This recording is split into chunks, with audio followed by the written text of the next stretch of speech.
Hello दोस्तों, स्वागत है आप सभी प्यारे मित्रों का आपके अपने YouTube channel RS daily classes पर। आज के वीडियो में चर्चा की जाएगी यूपी बोर्ड एग्ज़ाम 2021 कक्षा 10 और कक्षा 12 के जो विद्यार्थी हैं उनके लिए यह वीडियो महत्वपूर्ण होने वाला है। और आज का विषय है उपमा अलंकार। कौन सा अलंकार? उपमा अलंकार। आज के वीडियो को देखने के बाद आपको उपमा अलंकार समझने में किसी प्रकार की दिक्कत नहीं होगी। बस आपको ध्यान से 1 से 2 बार वीडियो देखना है और वीडियो के अंत तक बने रहना है। उससे पहले यदि चैनल को सब्सक्राइब नहीं किया है तो कर लीजिए और साथ ही साथ मित्रों में शेयर ज़रूर कीजिए वीडियो को। आइए प्रारंभ करते हैं। उपमा अलंकार की परिभाषा क्या है और उसका उदाहरण क्या है।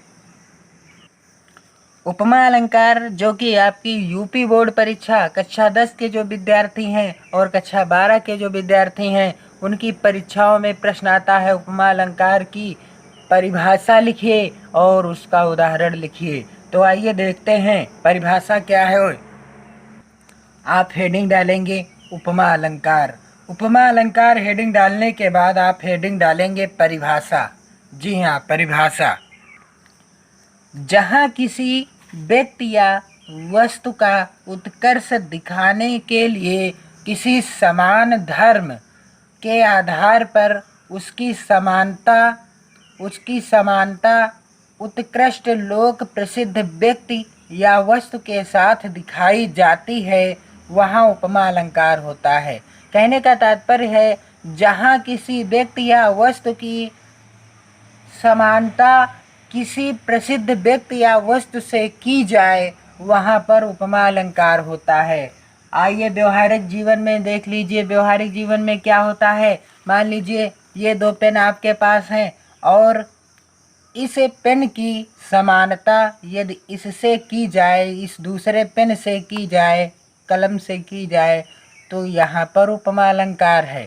क्यों? क्योंकि जो गुण इस पेन में है, जैसा कलर इसका है वैसा ही कलर इस पेन का भी है। जी हाँ दोस्तों, जहाँ पर आप एक व्यक्ति की, एक वस्तु की समानता किसी दूसरी व्यक्ति से या किसी दूसरे व्यक्ति से या किसी दूसरी वस्तु से करते हैं, वहाँ पर उपमा अलंकार होता है। कौन सा अलंकार होता है? उपमा अलंकार होता है। उपमा अलंकार का तात्पर्य होता है तुलना करना, समानता दिखाना। इसलिए जहाँ किसी व्यक्ति या वस्तु का उत्कर्ष दिखाने के लिए किसी समान धर्म के यानी उसी तरह के आधार पर उसकी समानता या उत्कृष्ट लोक प्रसिद्ध व्यक्ति या वस्तु के साथ दिखाई जाती है, वहाँ उपमा अलंकार होता है। उदाहरण देख लीजिए। राधा का मुख चंद्र सदृश सुंदर है। राधा का मुख किसके सदृश सुंदर है? चंद्र सदृश सुंदर है, चंद्रमा के समान सुंदर है। किसके समान सुंदर है? चंद्रमा के समान सुंदर है। अब देख लीजिए, राधा के मुख की तुलना किसके साथ की जा रही है, या राधा के मुख की समानता किसके साथ की जा रही है? चंद्रमा के समान। कि राधा का जो मुख है वह चंद्रमा के समान सुंदर है। जैसे चंद्रमा सुंदर है वैसे ही राधा का मुख सुंदर है। आइए देख लेते हैं उपमा अलंकार के अंग। उपमा अलंकार के कितने अंग होते हैं? उपमा अलंकार के 4 अंग होते हैं और चारों अंगों को आपको ऐसे याद करा दूंगा मैं। आइए देख लेते हैं उदाहरण के माध्यम से। उपमा अलंकार के 4 अंग होते हैं। कितने अंग होते हैं? 4 अंग होते हैं। पहला होता है उपमेय। उपमेय कहते हैं प्रस्तुत को। प्रस्तुत यानी जो आपके समक्ष है, जिसकी तुलना की जाती है, जिसकी तुलना की जाती है। उपर्युक्त उदाहरण में राधा का मुख आपने देखा किसी कैलेंडर में या फोटो में देखा, तो जब आपने देखा तो वह आपके समक्ष प्रस्तुत है। राधा का चित्र आपने देखा, वह आपके समक्ष प्रस्तुत है और आपने कहा कि राधा का मुख जो है वह किसके समान सुंदर है? चंद्रमा के समान। तो उपमेय उसे कहते हैं जो प्रस्तुत हो, और प्रस्तुत क्या है? राधा का मुख। तो यहाँ पर उपमेय हो जाएगा मुख, राधा का मुख उपमेय हो जाएगा। और उपमान उसे कहते हैं जो अप्रस्तुत है, जो समक्ष नहीं है हमारे, यानी हमने कभी कभी देखा है, अधिकांश रूप से प्रस्तुत नहीं होता है, जिससे तुलना या समानता दिखाई जाती है। जैसे यहाँ पर देख लीजिए उदाहरण में, राधा का मुख चंद्र सदृश सुंदर है। किसके समान सुंदर है? चंद्र सदृश, चंद्रमा के समान सुंदर है। तो राधा का मुख प्रस्तुत है, उपमेय है। मुख की तुलना किसके साथ की जा रही है? चंद्र के साथ। चंद्रमा के समान सुंदर है। तो उपमान कौन हो जाएगा? जिससे तुलना की जाती है, जिससे तुलना या समानता दिखाई जाती है। तो यहाँ पर उपमान कौन है? उपमान यहाँ पर है चंद्रमा। चंद्रमा हो जाएगा उपमान। जिसकी तुलना की जाए वह उपमेय, जिससे की जाए वह उपमान। अब आइए देख लेते हैं तीसरा क्या है अंग, साधारण धर्म। जो गुण उपमेय व उपमान में समान रूप से हो, जो गुण उपमेय और उपमान दोनों में समान रूप से हो, उसे कहते हैं साधारण धर्म। राधा का मुख और चंद्रमा दोनों में कौन सा गुण समान रूप से है? तो यह है सुंदरता या सुंदर। दोनों में कौन सा गुण समान रूप से है? सुंदर या सुंदरता। दोनों में कौन सा गुण समान रूप से है? सुंदर है।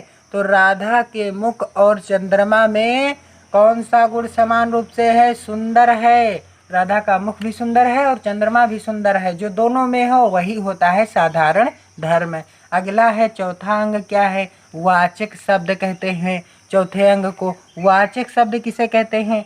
उपमा में जिस शब्द से समानता सूचित हो या बताई जाती है उसे वाचक शब्द कहते हैं। क्या कहते हैं? वाचक शब्द कहते हैं। जैसे राधा का मुख, यहाँ पर देख लीजिए, राधा का मुख हो गया, राधा का मुख हो गया। अब जान लीजिए यहाँ पर उपमेय, राधा का मुख हो गया उपमेय। क्या हो गया? उपमेय हो गया। और उपमान हो गया चंद्रमा। चंद्रमा क्या हो गया? उपमान हो गया, क्योंकि चंद्रमा के समान सुंदर है, चंद्रमा से तुलना की जा रही है। और सुंदर गुण क्या है दोनों में, राधा का मुख और चंद्रमा में? कि वह सुंदर है। साधारण धर्म हो गया सुंदर है। और बचा क्या आपका? वाचक शब्द, जिससे दोनों में समानता सूचित हो। सदृश माने होता है समान। क्या होता है? समान या समानता। तो यहाँ पर वाचक शब्द क्या है? वाचक शब्द है दोस्तों समान या सदृश कह लीजिए। सदृश ही वह शब्द है जिससे दोनों में क्या सूचित हो रहा है? समानता सूचित होती है। ठीक है। तो यह तो था उपमा अलंकार।